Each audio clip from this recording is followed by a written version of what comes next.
iyadoo 10ka bisha Disembar sanad kasta dunida si weyn maanta oo kale looga xuso maalinta xuquuqda aadamaha ayaa magaalada Hargeysa ee caasimadda Soomaaliland waxaa maanta si ballaaran looga xusay maalinta xuquuqda aadamaha munaasabadan oo ay soo qaban qaabiyeen Komishanka Xuquuqul Insaanka Qaranka Soomaaliland ayaa waxaa ka soo qayb galay madaxweyne ku-xigeenka Soomaaliland Cabdiraxmaan Cabdilaahi Ismaaciil Saylici xubno ka mid ah golaha wasiirada gudoomiyaha iyo xubnaha Komishanka Xuquuqda Aadamaha Qaranka Soomaaliland hay'adaha caalamiga iyo waliba kuwa maxalli ah oo ay wada shaqayn dhow leeyihiin Komishanka Xuquuqda Aadamaha Qaranka haweeneyda marti sharaf kale oo lagu casuumay munaasabadda halku dhiga xuska sanadka ayaa ahaa maamuus xurriyad iyo cadaalad loo siman yahay waxaana ugu horreyn munaasabaddu intii ay socotay halkaasi ka hadlay agaasimaha Komishanka Xuquuqda Aadamaha Qaranka gudoomiye ku-xigeenka Komishanka Xuquuqda Aadamaha Qaranka iyo waliba mas'uuliyiin iyo marti sharaf kale oo lagu casuumay munaasabadda 10 Disembar waa maalin caalami ah waa maalin adduunka oo dhan ku xuso sanad walba laga xuso waa maalinta xuquuqda aadamaha marka waxaan leeyahay madaxda marna waa idin mahadnaqayaa madaxda sharafta leh oo maanta sabtiga dumarka lagu soo dhaafay xafiiskiisii oo tixgelinta weyn la sameeyay ayaa leeyahay aad baa u mahadsantihiin waxyaabihii ugu weynaa su'aalaha kormeerada ka soo baxay waxyaabaha ka mid ah xagga xabsiyada waxaa ka mid ah arrinta xuquuqaadka madaniga ah ee u xidhan yihiin maxaabiistu oo ah runtii arrin u baahan in baab qaran ama talo qaran laga yeesho si loo helo xal sharci ah oo maxaabiistaasi ay xuquuqdooda ku helaan waxa weeyaan maxaabiis dhammaysatay xariggii loogu talagalay ama xariggii ciqaabta ahaa laakiin weli xabsiyada ugu jira dayn madani ah oo uu qofku leeyahay sidaynu wada ognahayna ay tahay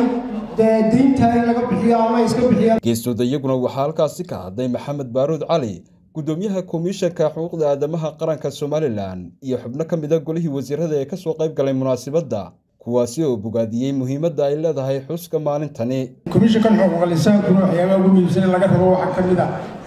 horta waxa la tacadiyaa gala yaasta laga gala tacadiga waxa gala cidda ugu xoog weyn marba wadanka la joogo cidda ugu weyn baa gashay yaa laga gala waxa laga gala dadka jilicsan baa laga gala yaa inoogu xoog weyn maanta inaga dawladdeena inoogu xoog weyn inagoo sharifayna dawladdeena sharifayna haddana waa inay komishanku sheegaa uu yidhaahdaa halkaa iyo halkaa iyo halkaa odayaasha maxaa la odhan jiray markay weynaadaan markuu arko islaantiisii iyo inamadiisii waaweynaa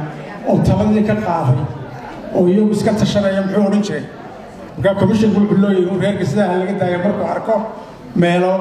isleeyahay waxbaa ka seex marka waddanka waynu wada leenahay Somalilandna waxay ka mid tahay dawladaha xusa oo waliba si gaar ah u tixgeliya lagu soo qaaday maxaabiista ku xidhan jeelasha oo qaarkood ay arrimaha madaniga uga hadhaan marka uu xukunkooda uu ka dhammaado waxaan halkan idinka bushaareynaa arrintaasi maanta inay gabagaba tahay gudoomiyaha iyo gudoomiye ku-xigeenka iyo agaasimuhu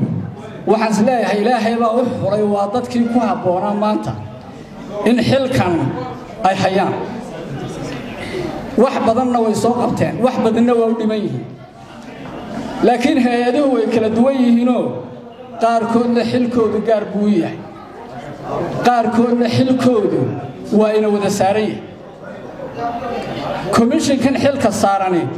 waa mid dhammaanteen ina wada saaran waxaan samaynay xeerka ilaalinta xuquuqda carruurta xeerkaasoo wax badan mamnuucaya carruurta in lagu shaqaysto mamnuucaya in lagu dawarsado mamnuucaya in la tahriibiyo mamnuucaya arrimo badan oo carruurta haysta xuquuqdooda ilaalinaya waxaanu kaloo samaynay xeerka ilaalinta xuquuqda dadka naafada ah xeerka oo dhammaan ka hadlaya xuquuqda ay yeelan lahaayeen dadka baahiyaha gaarka ah qaba tacaddi marka laga hadlayo ma foga maskaxdaadu way sawiran qof la dilay qof la kubsaday tacaddiga ka hadalkaa baa ugu xun qof naafaa bay arkayaan dadkeennu waxay odhanayaan balaaya meel lahay ilaahay wuxuu meel kuu tiray baad qabtaa arrintan xuquuqul insaanka inay xukuumaddu aad iyo aad u danaynayso waxaa ka markhaati ah maanta xafladan waxaa yimi madaxweyne ku-xigeenkii wasaaradaha xuquuqul insaanka hay-adda la shaqeeya ka mid yahay wasaaradda cadaaladda wasaaradda shaqogelinta wasaaradda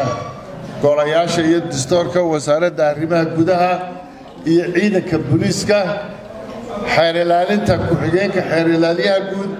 waxay intuba qayb ka yihiin la shaqaynta iyo ka shaqaynta arrimaha xuquuqal insaanka raggii hore ayaa dhammaystiray waxaan doonayaa inaan ku kordhiyo arrinta xuquuqal insaanka sidii guddoomiyuhu uu sheegay ee uu yidhi haddee jeer tacaddiga qof tamar daran baa la-inta waxa ku xadgudba qof tamar leh dabadeedna waa kii maamaada soo saaray ee yidhi odaygii reerka weynaa wuxuu odhan jiray reerka sidaa ha laga daayo waxaan aniguna ku darayaa dowladda sidaa ha laga daayo ugu dambeyntiina madaxweyne ku-xigeenka Soomaaliland Cabdiraxmaan Cabdilaahi Ismaaciil Saylici oo munaasabada ka hadlay ayaa yidhi waxaan aad ugu maqsuuday idaamta dadka ay dadkaas ku tababarmeen waxaan u baahnahay shaqaalaheena iyo ummaddeedu inay waxay ka mid tahay hadalkaa fiican baa ka mid ah falisaanka laakiin sida qofku ku xadgudubto haddaad ka aqoon badan tahay haddaad ka garasho badan tahay dee qofkani wax fahamsaniin inaad dee si adagoo walaasho dee u hiifto waxay ka mid tahay dee marka dhac bilaaka lagu meel marka dhacayo marka waxaan u baahnay dhammaanteen inaan xil iska wada saarno si aanan dadkeena nugul aan ogaano waxay la yidhaahdaa dadka aan codkooda soo gaari karin madaxda dee waa in la ogaado weyaan ama dowladda dhexe soo gaarin ama dowladda hoose ee mas-uulka degmooyinka waxay jirta dadka aad u nugul oona soo gaari karin codkooda Maxamed Cumar Daariq warbaahinta 5 TV Hargeysa